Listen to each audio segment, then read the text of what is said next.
Thank you for joining us for this panel, where we'll be focusing on the intersection of financial inclusion and food security. Before we get started, I have got a little bit of housekeeping to do. The most important thing is that we are running today's session simultaneously in Spanish and English. So we need to make sure that you're able to choose your preferred language. What you're going to see very shortly, it'll either pop up on your screen and you'll be able to choose your preferred language, or if you don't see that, you can look at your Zoom toolbar. You'll see a small globe in a moment, and then you can click on that and select interpretation. Diana, could you translate that for us? Sure. Sí, buenos días. Gracias por acompañarnos hoy.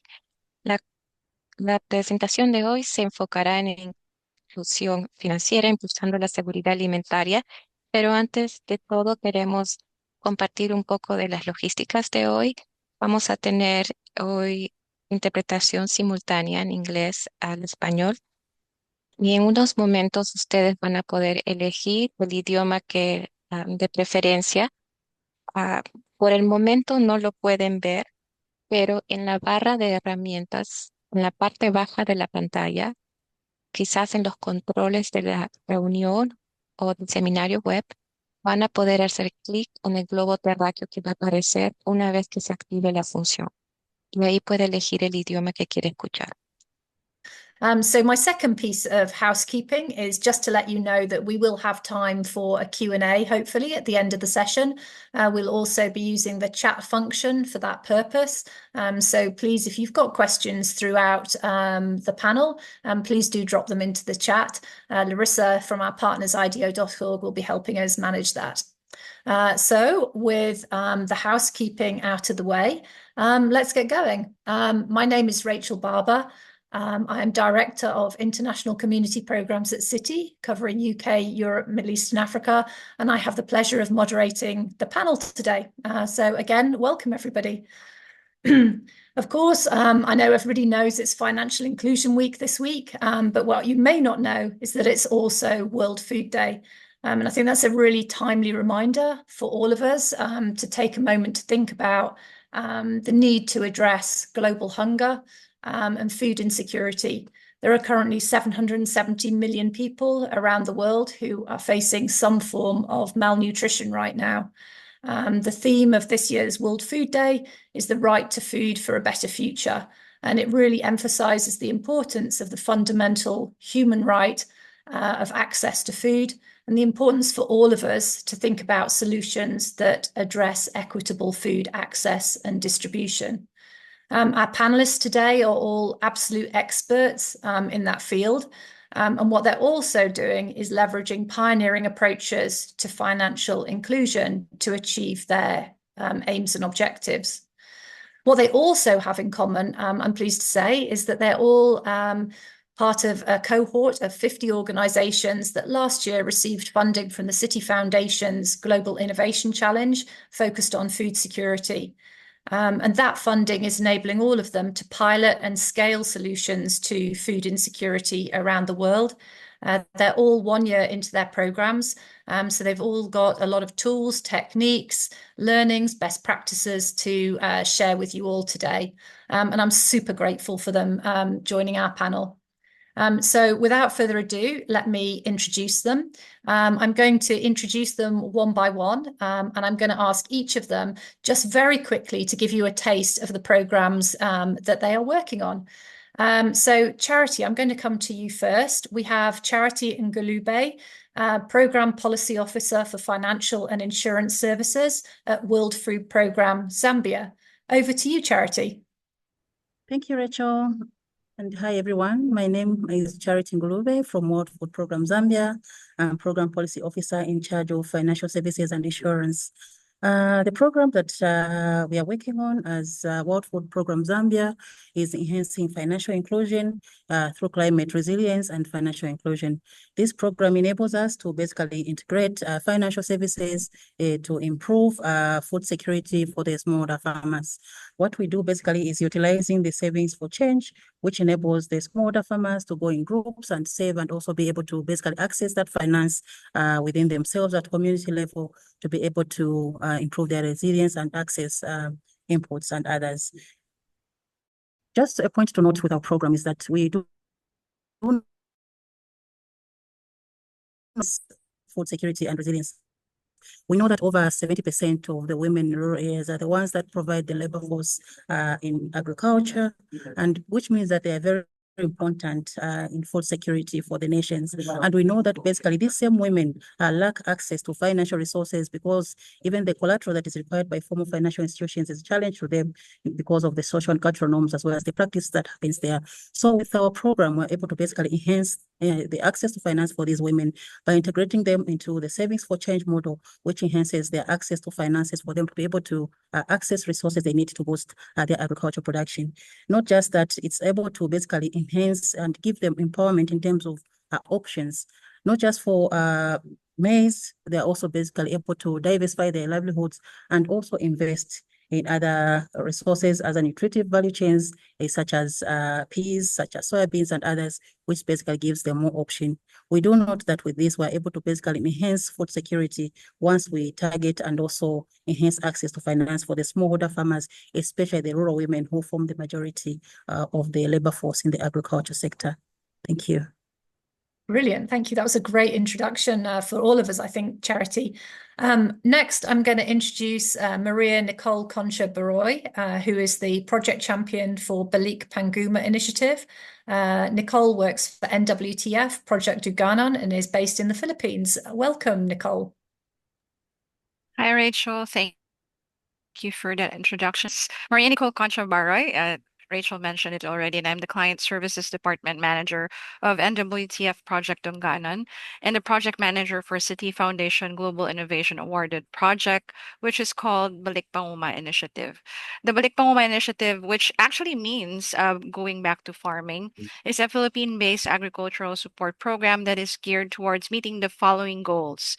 Number one, and that the number one thing that we need to do is to prove that education is a way to encourage and promote good farming practices. Number two is to provide access food on the table. And then number three is to find a way to incorporate agriculture in the daily lives and mindset of a Filipino family. Number four is to connect our farmers to new and existing markets where they can actually sell their produce. The project is really all about the education in agriculture and providing market linkages to our women members and their families, ultimately closing in the capacitation of the unit by providing access to finance from our microfinance services. Fabulous. Thank you, Nicole. And next, I'm going to move to Olivia Watkins. Olivia is the co-founder and interim president of Black Farmer Fund in the US. Olivia. Hello, Rachel. Thank you so much for having me. It's lovely to be here with you all. Today, I'm going to share about the work that we've been doing at Black Farmer Fund, which has been really focused on being dedicated to addressing food insecurity and economic disparities in Black communities in the northeastern region of the United States. And we are doing this by investing in Black farmers and food businesses in the Northeast with non-extractive integrated capital. And our mission is really to build wealth and health in Black communities by providing this reparative capital to the communities that's informed historical discrimination that's happened in financial institutions in the United States.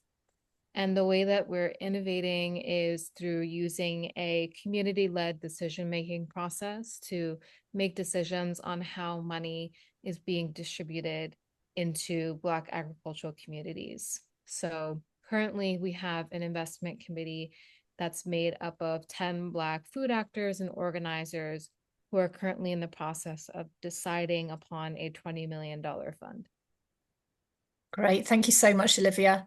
And finally, our final panelist is Ruben Jordan, coordinator of the Food and Economic Justice Program for CARE Guatemala. Welcome, Ruben. Hola. Hola Rachel, gracias a Citi también por generar este espacio de conversación en este día tan relevante para la alimentación.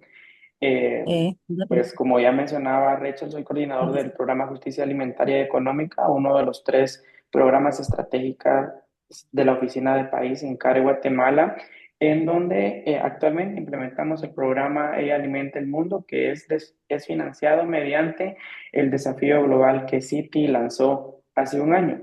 En este programa pues estamos abordando a comunidades rurales e indígenas en Guatemala, que presentan graves índices de inseguridad alimentaria. El programa se centra principalmente en mejorar los sistemas de producción agrícola, facilitando asistencia técnica y centrando en buenas prácticas agrícolas que las mujeres rurales pues, pueden adoptar para producir más alimentos. También con ello obtener excedentes alimentarios que les permiten iniciar dinámicas de comercialización de alimentos y la generación de nuevas actividades económicas. Y esto se conecta muy bien con el tema de inclusión financiera, porque como cuando una mujer tiene la oportunidad de generar ingresos, pues necesita tener esas herramientas para poder acceder a su alimentación y tener nuevas oportunidades. También trabajamos bajo un enfoque de integración en mecanismos de incidencia local con los gobiernos locales para promover la seguridad alimentaria y nutricional. Todo esto con un enfoque transversal de género. Estamos muy contentos de poder compartir nuestras experiencias y también aprender de ustedes en este espacio.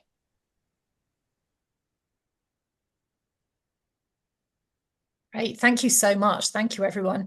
Some really interesting programs. But now I just want to delve a little bit deeper into the topic that has brought us here today. I think we all know that financial inclusion is a powerful tool for empowering individuals and communities, and that certainly includes promoting food security.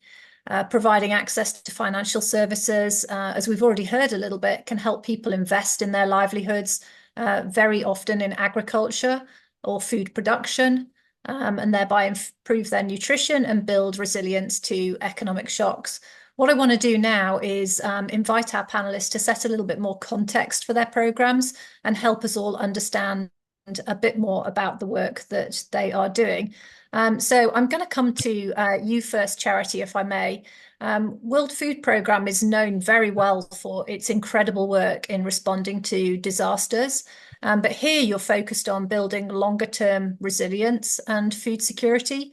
Could you maybe tell us a little bit about that shift and why financial inclusion is such an important part of your strategy in Zambia?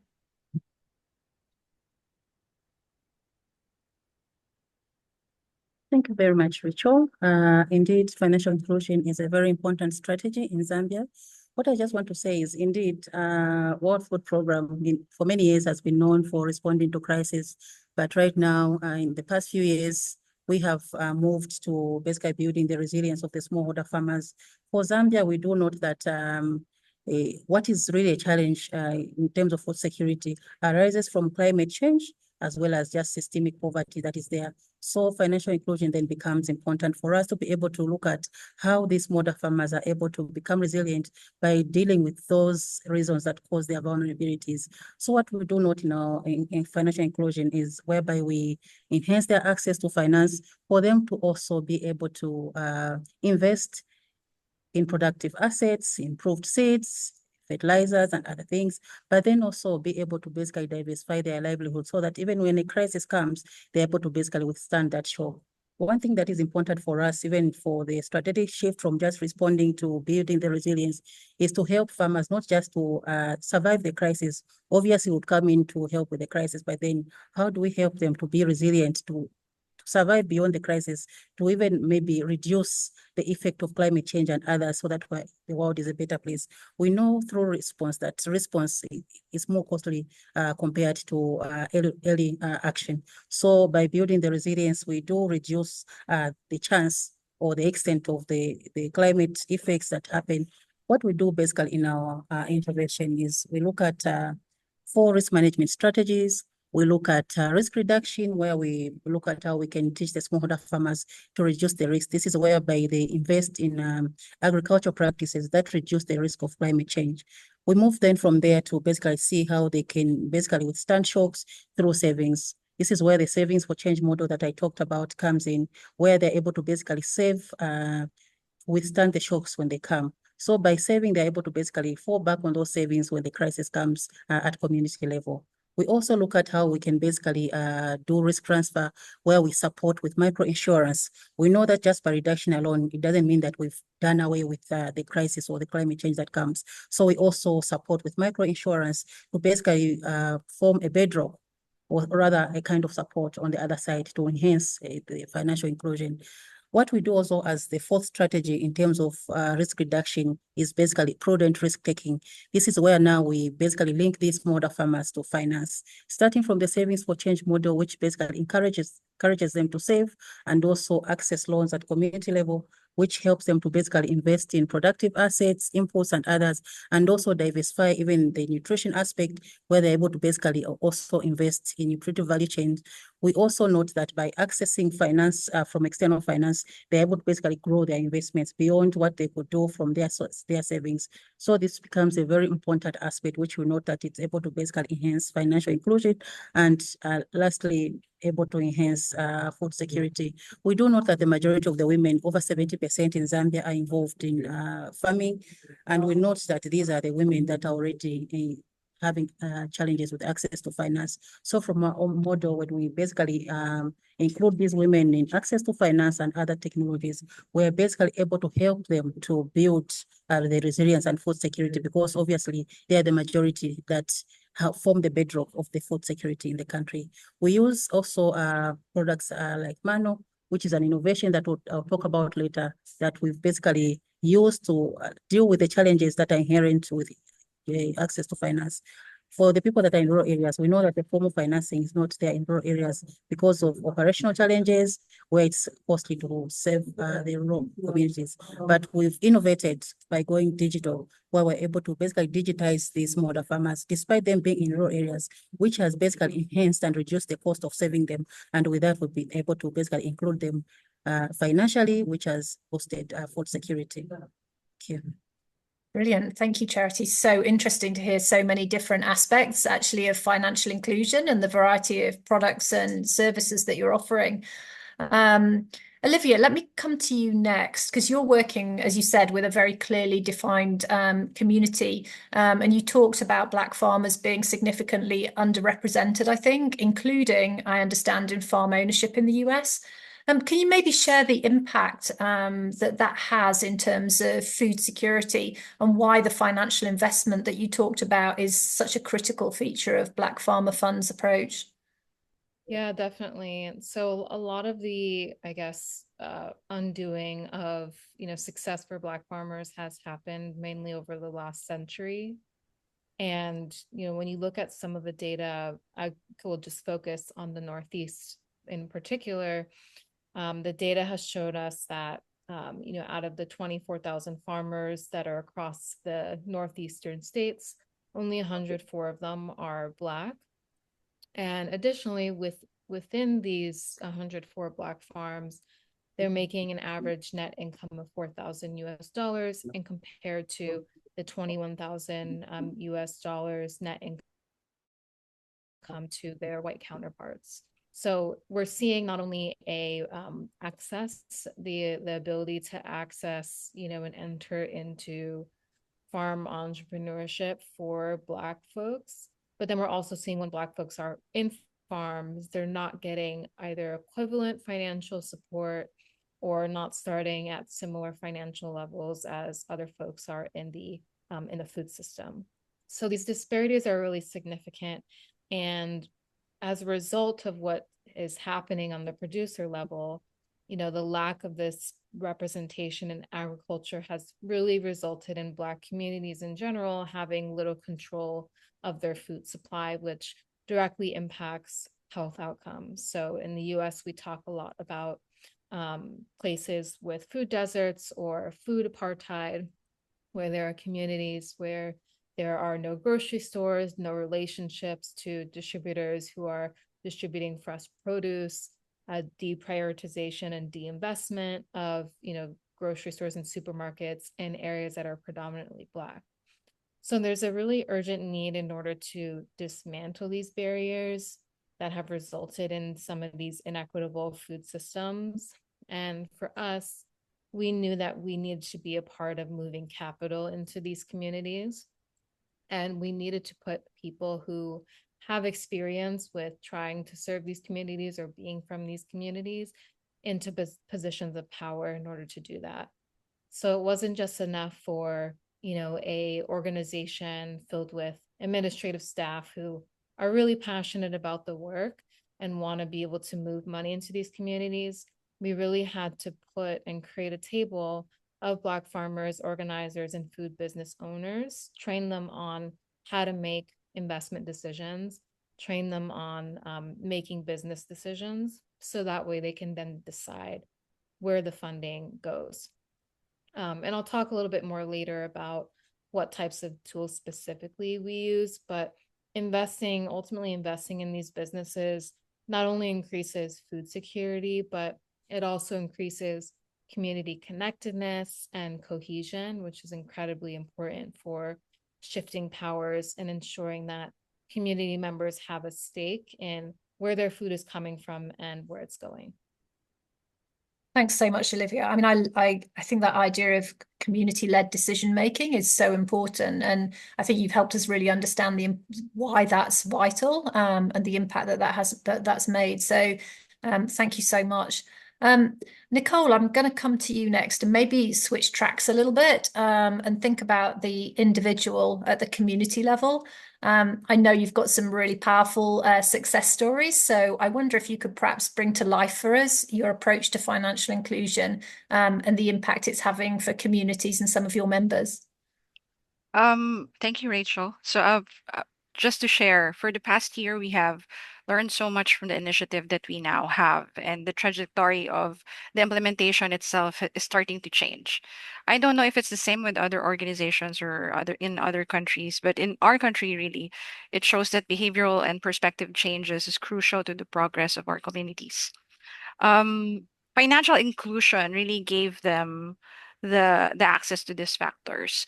Through Balik Panguma initiative, our old farmers and women and youth now have access to capacity building programs that introduce new technologies to their agricultural practices, new ways to develop their produce or innovate into products, new markets that they can explore, and access to scholarship programs that can not only provide jobs but at the same time access to knowledge in providing food on the table with the use of their two hands.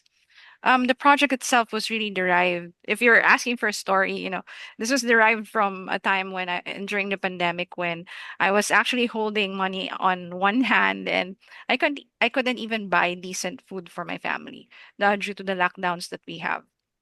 That really made me think, or maybe rethink, our priorities in project delivery. Food is a basic need. It was mentioned earlier in the introduction, and it was crucial that we find a way to be able to give our members from the underrepresented communities access to it at all times. The only way that we can do that is really to leverage agriculture. One time I came into this community while I was on field, and I was telling the same story of the roots of the project, and one mother just said out loud that, oh, madam, we didn't never were hungry during the pandemic. And I looked around, and lo and behold, they had rice fields, and they had a vegetable patch and fruits and all kinds of meat like chicken and pork around them. And since they really had the capacity to develop this initially through, I'm sure, financial backup and support, they were able to provide for their families and their communities in such a dire time. So that's truly the impact of financial inclusion, isn't it? In order to provide certain solutions, that monetary provision is the catalyst to the change needed.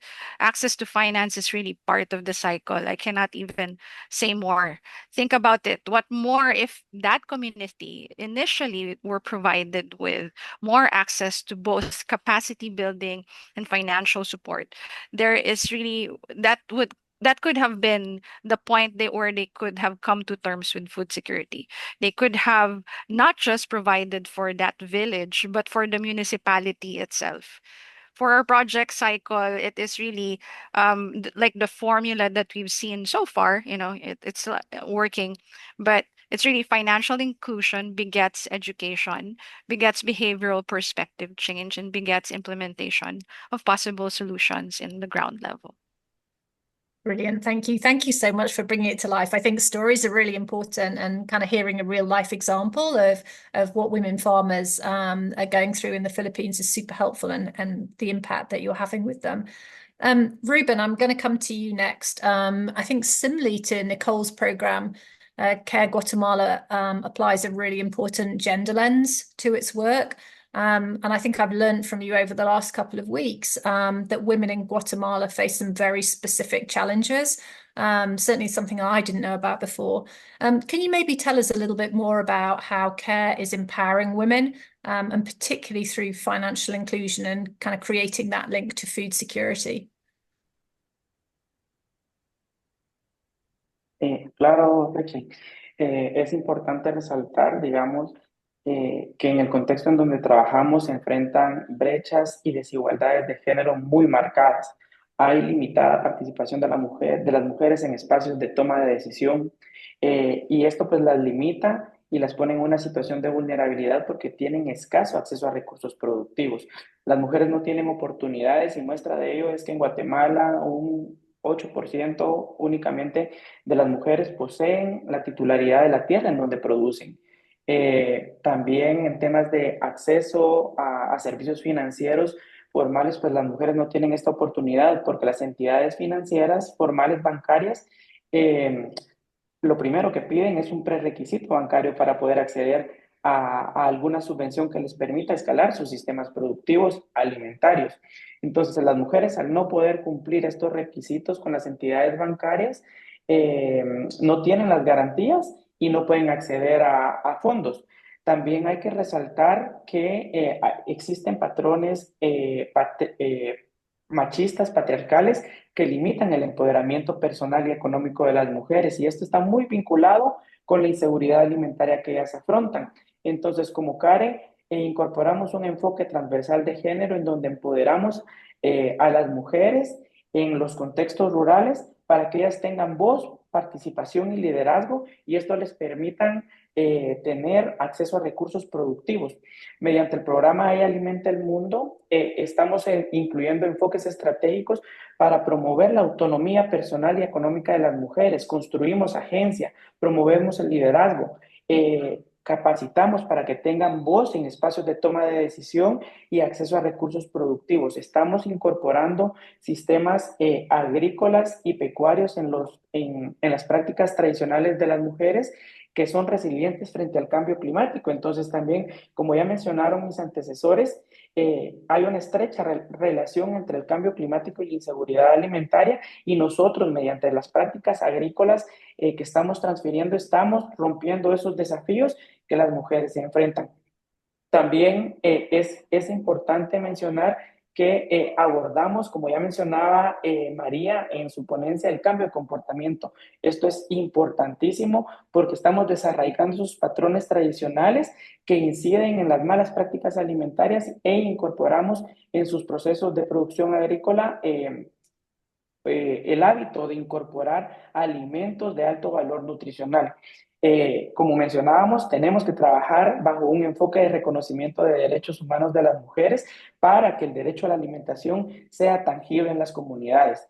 Entonces, con ello fomentamos su justicia personal, económica, la participación política, y generamos espacios de cohesión social para la reconstrucción de esos proyectos desde las mujeres para afrontar las crisis alimentarias. Mencioné al inicio de mi participación que trabajamos en contextos de alta vulnerabilidad climática, en donde las mujeres pues necesitan tener estos nuevos mecanismos de producción agrícola adaptados al clima, y también incorporando estos mecanismos de inclusión financiera. Luego les contaré sobre las herramientas que estamos utilizando para poder apoyar a estas comunidades rurales e indígenas en donde las mujeres están alimentando al mundo. Brilliant. Thank you so much, Reuben. That's a perfect segue to say that we are going to talk about products and services next. I mean, I think it's so interesting to hear. Of course, there are a lot of differences between the projects that we've heard about, but also so many commonalities. I think the gender lens is obviously something that's really important in most of all of our programs. Climate change comes up time and time again. And I think it's so interesting to hear not only are projects supporting higher levels of nutrition and access to food, but also working on issues like justice and women's rights and equitable access to finance. It's so important. But as I say, we do want to delve down now a little bit further into some of the approaches and the tools and the techniques that our practitioners are doing. And really the intention here is to help you, the audience, to understand those tools a bit better, hopefully take away some best practices. And we especially want to draw on the innovation theme. Before we do go into the next round of questions, though, can I just remind the audience that hopefully we will have time for a little bit of Q&A. So if you do have questions that you'd like to ask our panelists, please do drop them into the chat and hopefully we'll find time to come back to them soon.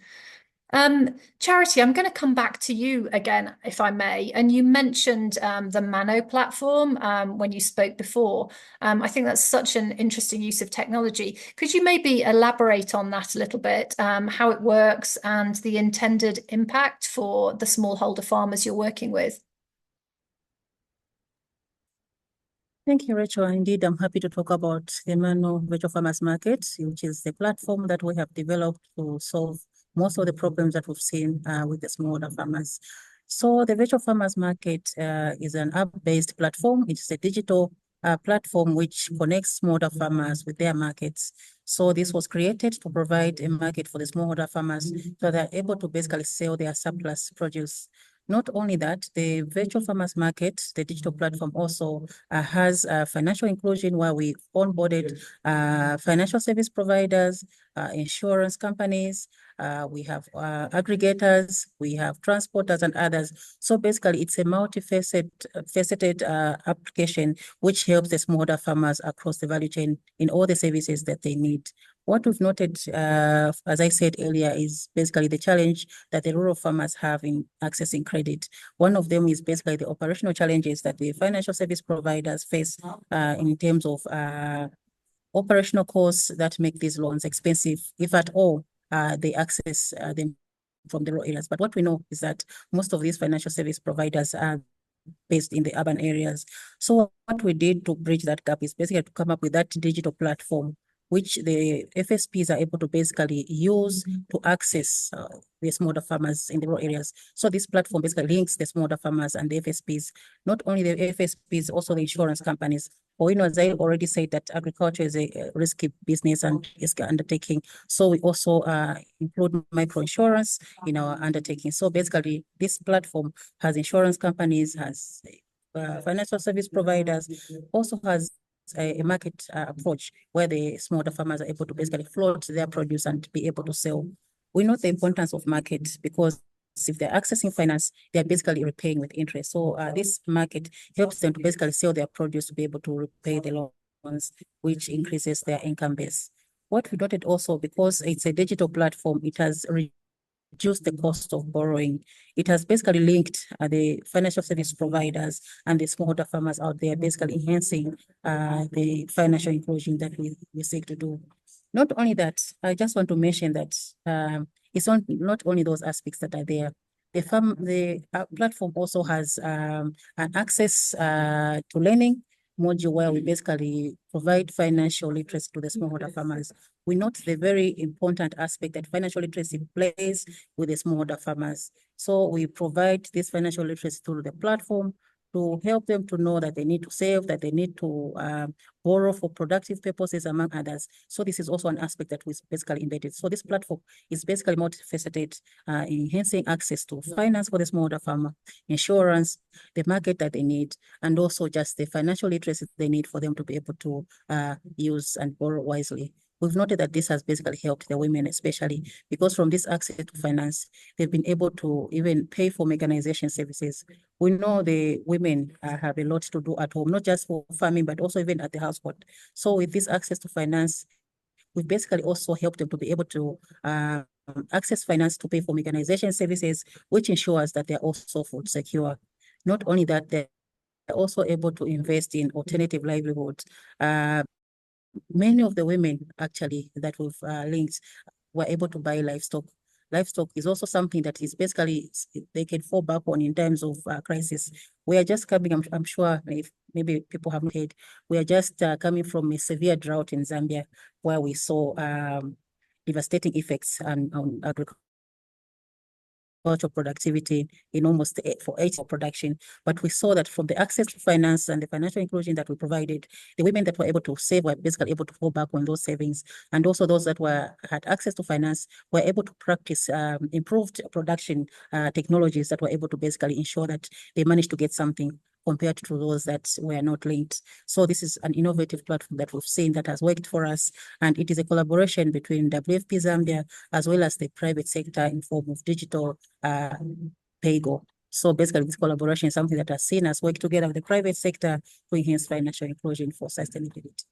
Wow, thank you. I mean, I think all of us have to think about climate resilience. And I think that's such a good example, a really live example of over the past year where actually the financial services and support you've been able to provide has made sure that farmers can actually come through that crisis much better than they otherwise would have done. So thank you so much for sharing that with us. Ruben, I'm going to come back to you next. You shared with us some of the unique challenges that women face in Guatemala.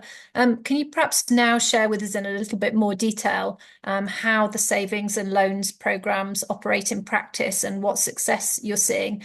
And I'm going to be a little bit cheeky and ask you an additional question. So I know that in Guatemala, there are some really unique challenges around climate change. So could you maybe also share with us how the work that you do helps women? So a little bit in the way that Charity has talked about how you're helping women address those risks.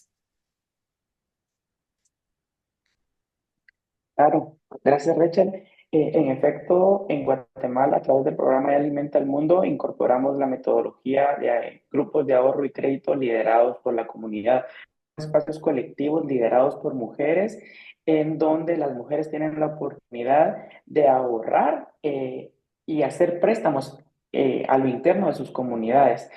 Un impacto importante de estos grupos de ahorro y crédito son que generan una cultura de ahorro y son una alternativa de servicios financieros informales que están disponibles en sus comunidades en donde las entidades bancarias no existen. También esto permite, digamos, hacer una conexión entre seguridad alimentaria, cambio climático, porque permite que las mujeres tengan acceso a recursos para afrontar crisis climáticas productivas y esto pues asegura que tengan acceso a recursos para afrontar estos riesgos y generar resiliencia. Algo relevante que nos gusta contar mucho y es que los grupos de ahorro y crédito fomentan la cohesión social de la comunidad. La comunidad se une, la comunidad está disponible. También torna a ser una oportunidad de apoyo y en Guatemala particularmente nos hemos dado cuenta que estos espacios se ven como espacios de autoayuda en momentos críticos en donde el grupo liderado por mujeres presta apoyo a otras mujeres. Entonces, si una mujer está enfrentando una crisis alimentaria, pues puede llegar al banco y requerir un préstamo, requerir parte de sus ahorros para enfrentar esos desafíos que están viviendo. Y lo mismo sucede con el tema de la producción agrícola. Como tú mencionaste, Guatemala enfrenta desafíos, ¿verdad? Estamos en el corredor seco centroamericano, nos rodean 2 océanos, por lo cual la vulnerabilidad es muy alta. Estamos en el top 10 de los países con más riesgo climático. Entonces, acercar los servicios financieros desde una manera informal permite que las mujeres tengan recursos disponibles para cuando sus producciones se pierden, ellas pueden reiniciar nuevos ciclos de cultivos y tener disponibilidad de alimentos.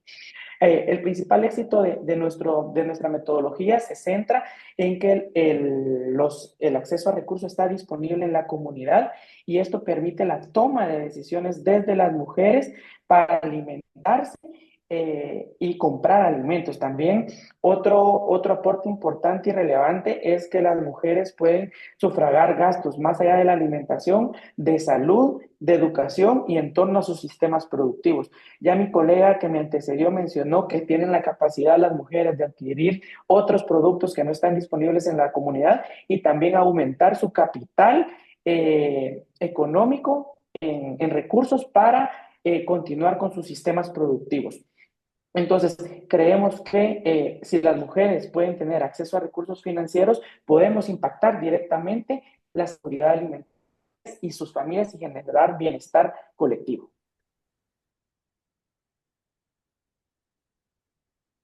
Brilliant. Thank you so much.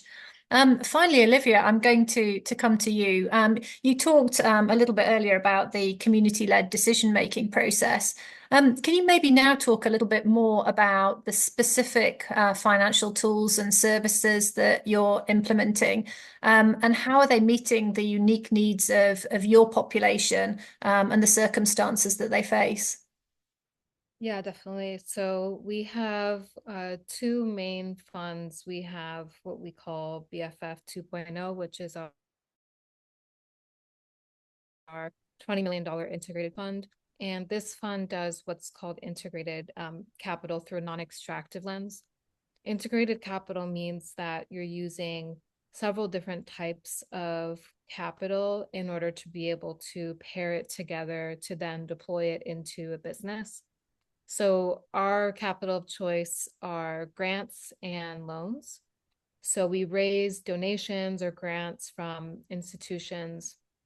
And then we also have notes that we receive from investors. And then we will pair those together and support, a business directly. The non-extractive part really means how are we keeping as much of the dollar as possible in the community. So things like low to no interest, longer term horizons, more patient capital, the farmer or the food business owner being able to have a say in what their payment plans look like, how much of a loan they take. And so all these different tools really help to ensure that we are not continuing to perpetuate some of the harms that have happened in our communities in the past, where there are more predatory lending practices. So those are the two types of capital that we mainly offer from BFF Fund 2.0. And our investment criteria is really unique. So we're not just looking at how a business is doing economically. We're also looking at how that business is prioritizing community wealth building. So, how are they providing leadership opportunities for others in their community and their business? Are they giving back to organizations in their area? And then also how they're managing environmental impact. If they're a farm, are they composting? Are they using, chemical sprays or not? How are they mitigating soil erosion?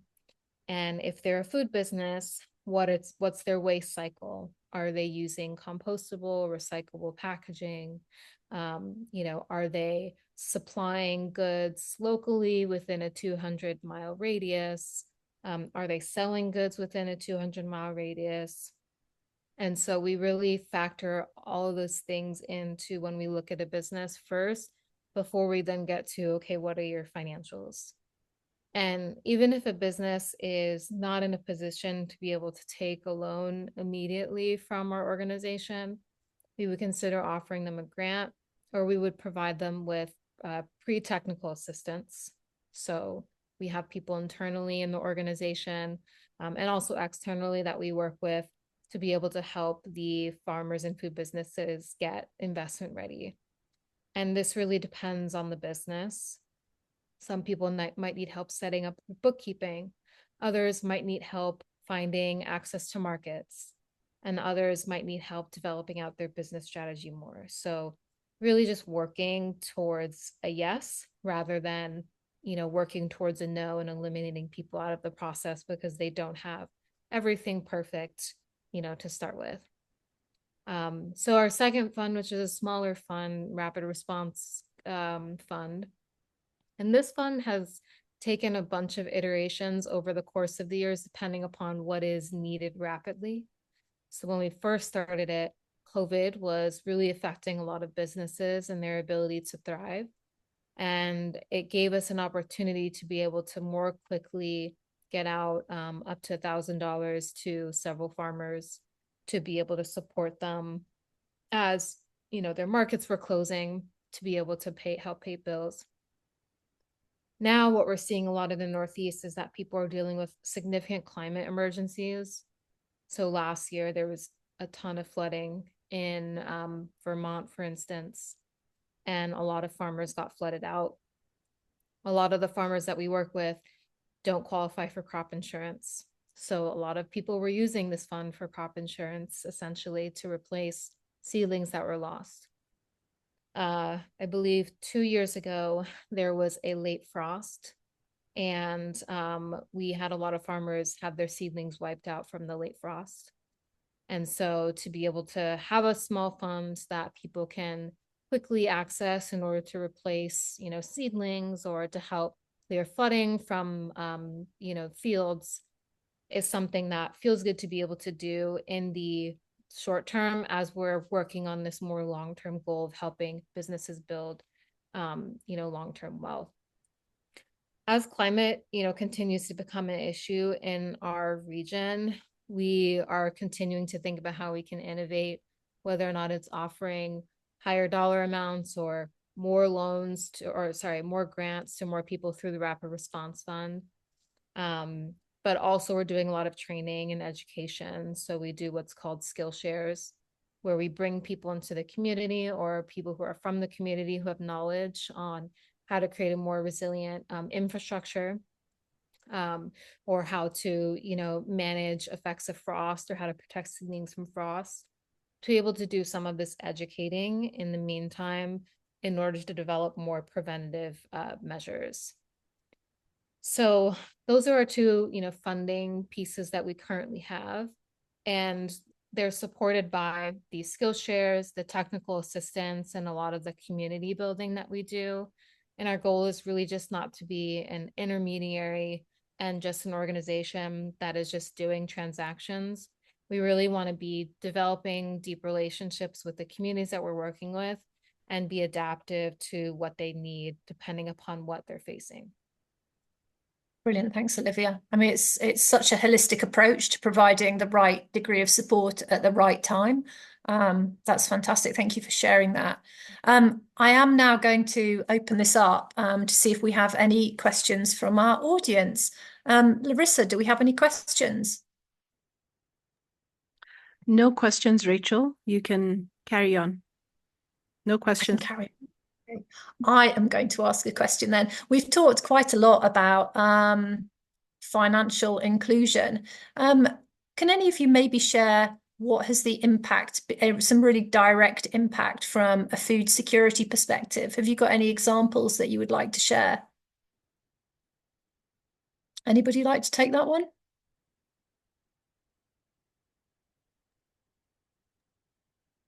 Tal vez yo hacer hincapié en la capacidad que las mujeres pueden tener. Cuando una mujer dispone y tiene la capacidad de acceder a alimentos, de generar nuevos ingresos mediante los sistemas agrícolas y alimentarios, y disponer de recursos de la venta de esos excedentes alimentarios, puede tomar decisiones sobre su vida, sobre su cuerpo, sobre su alimentación y sobre sus recursos productivos. Esto permite el desarrollo integral de las familias en las comunidades. Las mujeres se transforman en sujetas de desarrollo e incidencia y que pueden liderar producciones de alta escala para alimentar al mundo. Entonces creemos firmemente desde CARE que las mujeres que se empoderan, que acceden a recursos financieros y que tienen acceso a recursos productivos pueden disminuir esa brecha de inseguridad alimentaria que se está enfrentando a nivel mundial. Thank you for sharing that. Any of our other panelists like to share?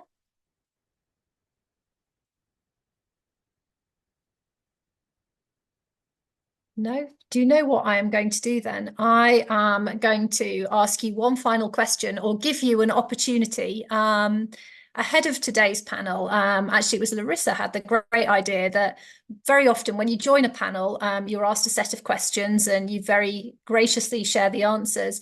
But you don't always get the chance to share what you think is really pertinent about your program or your project that you really want the audience to take away. So I am going to give you that opportunity today to share with us, what do you want our audience to walk away with? What would you really like them to be thinking about as they leave today's session? And we don't have long left. I know we've had a long discussion. We've got a very short time left. So maybe if I could give each of you a minute to share that with us. And I'm going to pick somebody this time. So Nicole, can I go to you first? Sure thing. So anything that I want to leave behind for everyone Yes. to remember. So, um, just to share, because this is something that really was mind blowing for me in our country. The youngest farmer to date, that's recorded, the youngest age of a farmer in our country is 40 years old. So succession is really an issue. And yes, financial access is truly a big deal in this factor. This is why their parents initially wanted to bring them away from farming and agriculture due to the lack of financial support. Filipino farmers had to work extra hard to be able to gain any traction in the market or to even have ownership of their land. So lack of financial access also limited their access to any kind of education or support in their endeavors. So you can see the frustration of our agricultural community. So with this, as I have discussed early on, at this point in what we have seen in the project, education and financial support is a good formula really to battle the challenges of food security in the country. And I think listening to everyone, it was so nice to be affirmed that it is also very predominant, it's dominant around the world. This is really what hinders the succession of the farming community. So that's a thought that I would want to leave with everyone. Yeah, super interesting that the youngest farmer is 40, but also as you brought it into it, how important education is alongside financial inclusion. Ruben, anything you would like to share with us? Sí, y yo creo que va a responder una de las preguntas que están en el chat. Necesitamos trabajar e integrar un enfoque de adaptación climática en los sistemas productivos.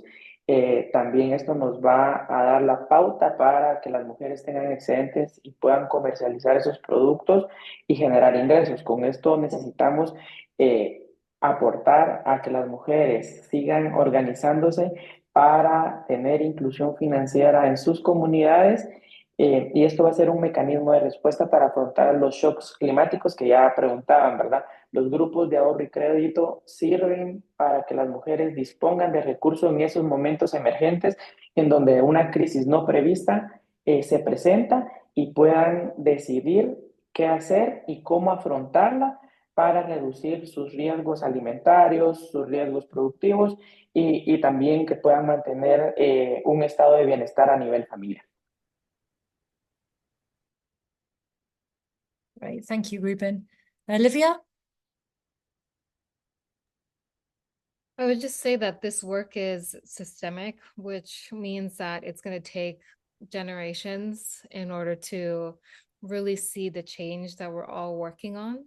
And I think it's really easy sometimes to get discouraged because there are really huge barriers at play that have been around for a long time.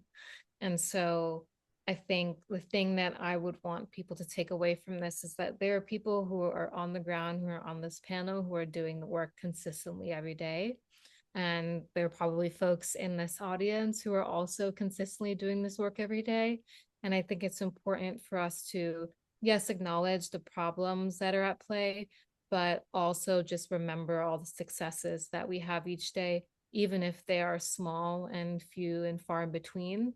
Those successes really reflect, individuals who are able to benefit tremendously from the work that we dedicate ourselves to doing. So the biggest takeaway is just for us to all keep on going and stay motivated on this path.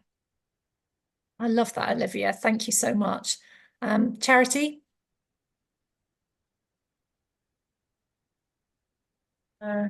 One thing that I would want to say as a takeaway from this session is basically how financial inclusion is very important in food security.